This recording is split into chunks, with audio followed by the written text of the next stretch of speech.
오늘 우리가 사도행전 이제 마지막 본문을 함께 묵상하게 되었습니다. 멜리데 그 섬에서 다시 배를 타고 떠난 이 바울의 일행이 어제 본문의 그 하반부를 보면 수라구사, 레기온, 보디올, 로마 그렇게 거쳐서 로마까지 이제 이르게 되는 여정을 밝히고 있습니다. 지도를 따라가 보면 여러분 이탈리아의 나라 모양이 이렇게 장화 구두 같이 생겼는데 그 발 끝 아래에 있는 섬 또 시칠리아를 거쳐서 그 발등을 타고 쭉 올라가는 그런 경로로 바울이 로마까지 이제 이르게 되는 것을 볼 수 있습니다. 결국 마침내 바울은 로마에 도착했습니다. 하나님께서 바울에게 계획하신 그 일을 마침내 이루신 것입니다. 그런데 이 여정 속에서 또 로마에서 바울이 있는 동안에 하나님께서 놀랍도록 바울과 함께 하시며 하나님이 어떤 분이신지를 오늘의 이야기를 통하여서 들려주고 계십니다. 그 첫째는 하나님은 참으로 우리에게 용기를 주시는 위로의 하나님이심을 보여주고 있습니다. 어제 본문입니다. 14절 말씀에 보면 이런 말씀이 있죠. 거기서 형제들을 만나 그들의 청함을 받아 이레를 함께 머무니라. 그래서 우리는 이와 같이 로마로 가니라. 바울이 보디올이라고 하는 그 중간 경유지에서 한 형제들을 만납니다. 여기서 형제들이란 바로 예수 그리스도를 구주로 고백한 믿음의 형제들을 만나 얘기하는 것입니다. 그러니까 바울이 가던 그 길 여정에도 그 보디올이라고 하는 그곳에도 이미 예수 그리스도를 영접한 교회와 그 형제들의 공동체가 있었다는 말입니다. 15절도 그렇습니다. 15절에 그곳 형제들이 우리 소식을 듣고 앞비오 광장과 트레이스 타베르네까지 맞으러 오니 바울이 그들을 보고 하나님께 감사하고 담대한 마음을 얻으니라. 아멘. 로마에 갔더니 거기에도 이미 예수 믿는 자들이 바울을 맞이하기 위하여 마중 나왔다는 말입니다. 로마로부터 이 여기서 거론되고 있는 앞비오 광장, 트레이스 타베르네 이런 곳은 로마로부터 한 5-60km 떨어진 곳인데 그곳까지 미리 나와서 사람들이 형제들이 바울을 맞이해 주었다는 것이죠. 여러분 이 형제들이 누구입니까? 예수 그리스도 그 복음을 전할 때 과거 예루살렘의 그 교회가 그 복음을 전하는 일로 핍박을 받게 되었고 예루살렘의 핍박이 너무 심하니까 그때 흩어졌던 유대 출신의 그리스도인들이 이제 가는 곳마다 그들이 있는 그곳에서 복음을 전함으로 이미 바울이 오기도 전에 그곳까지 복음의 열매들이 맺히기 시작한 바로 그 결과를 보여주고 있는 겁니다. 로마에서 마중 나온 사람들, 그들은 어쩌면 지금 우리가 신약 성경에서 로마서라고 부르는 그 바울의 편지를 이미 받아 읽어보았거나 적어도 그 가르침을 전해 배운 사람들이었을 것입니다. 여러분 이 일로 인하여 우리에게 주시는 하나님의 교훈이 있습니다. 먼저는 복음에는 생명력이 있어서 반드시 그 열매를 맺게 된다는 것입니다. 예수님께서 전하셨고 또 베드로와 그 사도들이 전했던 그 복음, 그리고 사도 바울이 두루 다니며 전했던 그 복음이 결코 헛되게 사라지지 않고 어디선가, 나는 지금 보이지 않을지 모르지만 어디선가 뿌리를 내리고 꽃을 피우고 열매를 맺게 된 일이 바로 있었던 이 일처럼 여러분 지금 우리도 어떤 모양으로든 예수 복음 전하는 이 씨 뿌리는 일을 하는 이 일들은 결코 헛된 일이 아님을 기억할 수 있기를 간절히 바랍니다. 여러분 가족들에게 혹은 자녀에게 말씀으로 권면하고 그들을 위해 기도하고 복음 전하고 계십니까? 헛된 일이 아닙니다. 반드시 열매 맺게 될 줄 믿습니다. 혹 이웃에게 친구에게 복음을 전하고 계신가요? 혹은 다음 세대 우리 교회 학교에서 아이들에게 말씀으로 가르치는 일 하고 계십니까? 반드시 여러분들이 뿌린 그 복음의 씨앗이 생명력이 있어서 좋은 열매 맺게 될 줄 믿습니다. 여러분 복음은 말씀은 생명력이 있는 좋은 씨앗과 같습니다. 그런데 그 일을 할 때에 농부도 열심히 일하다가 지칠 때가 있는 것처럼 복음을 뿌리며 복음으로 살아가는 자들에게도 때로는 그 마음이 피곤하고 지칠 때가 있을 수 있습니다. 그런데 바울이 15절 끝에 그 마중 나온 형제들을 보고 뭐라고 고백했냐면 하나님께 감사하고 담대한 마음을 얻으니라. 아멘. 바울이 감사한 마음도 갖고 담대한 마음, 용기도 얻게 되었다. 누구 때문에? 하나님께서 이미 예비해두고 만나게 하신 그 믿음의 형제들 때문에 말이죠. 여러분, 복음으로 한 형제 자매된 자들, 우리 교회 안에 함께 오늘도 이 새벽에 같이 말씀 듣고 함께 한 마음으로 기도하고 있는 모든 믿음의 형제 자매들은 하나님께서 우리를 위로하시기 위하여 주신 축복의 통로임을 꼭 기억하시길 바랍니다.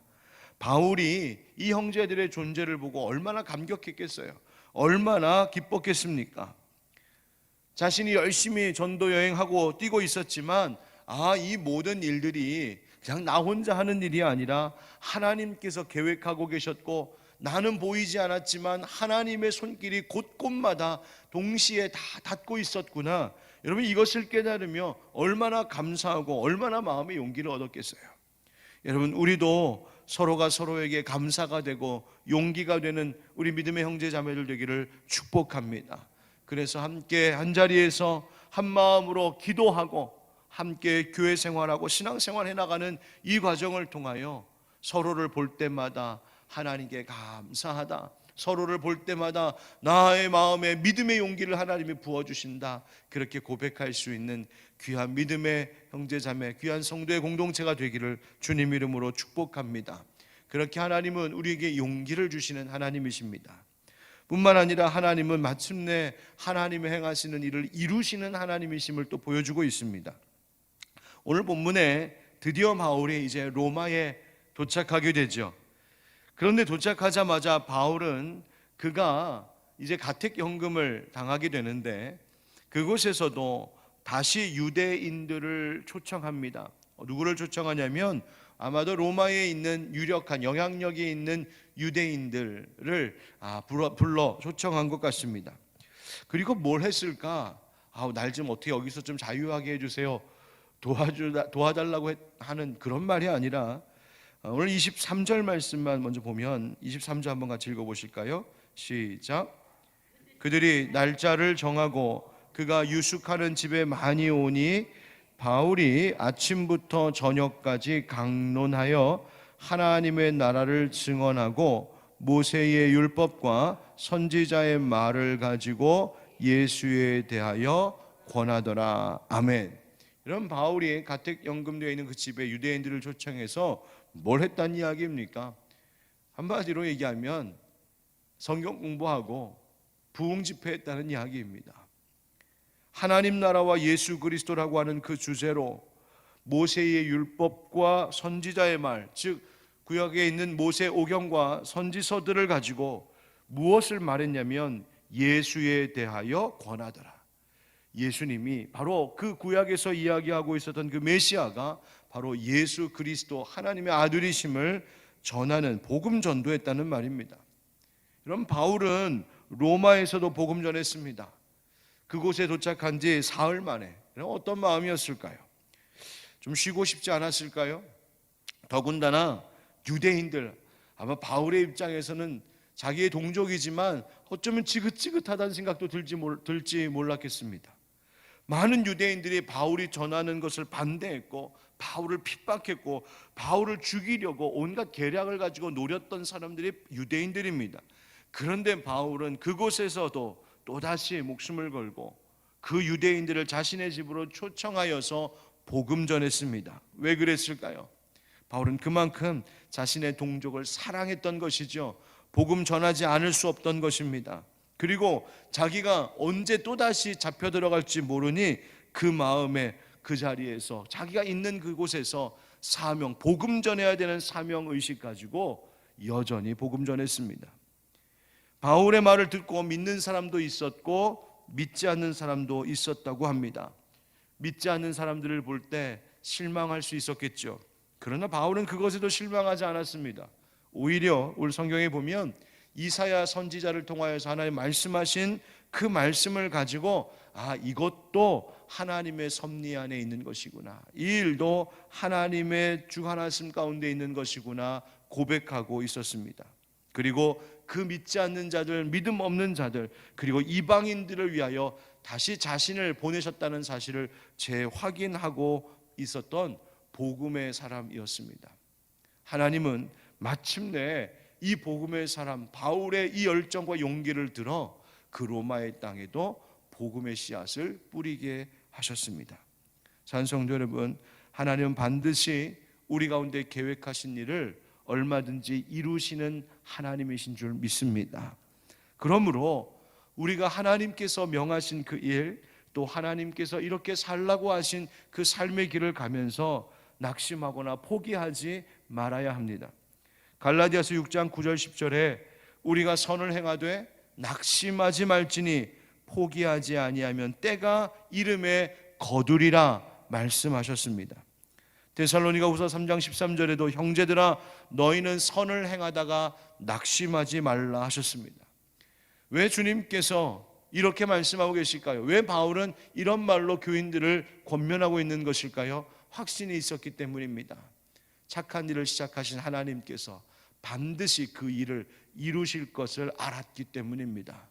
오늘도 이 새벽에 하나님의 말씀 앞에 서서 기도하는 우리 귀한 형제자매 여러분, 하나님께서 여러분들의 가정과 삶 가운데 또 우리 교회에 시작하신 그 선한 일들을 하나님 반드시 마침내 이루실 것이고 그 열매를 거두실 줄 믿습니다. 그러므로 낙심하지 마시고 포기하지 마시고 기회가 있는 대로 모든 이들에게 그 선한 일, 착한 일을 행할 수 있는, 즉 복음 전하는 이 일할 수 있는 우리가 되기를 주님 이름으로 축복합니다. 세 번째로 오늘 말씀에 보면 하나님은 그래서 지금도 여전히 역사하시는 하나님이심을 알 수 있습니다. 오늘 말씀의 30절 31절 그 사도행전 마지막 절이 되겠죠. 30절 31절 우리 한번 다시 같이 읽어봅시다. 시작. 바울이 온 이태를 자기 셋집에 머물면서 자기에게 오는 사람을 다 영접하고 하나님의 나라를 전파하며 주 예수 그리스도에 관한 모든 것을 담대하게 거침없이 가르치더라. 아멘. 이태를 2년을 꼬박 그 자기 셋집에서, 그래서 자기 셋집이라고 말하고 있지만 가택 연금된 그 집을 이야기하는 겁니다.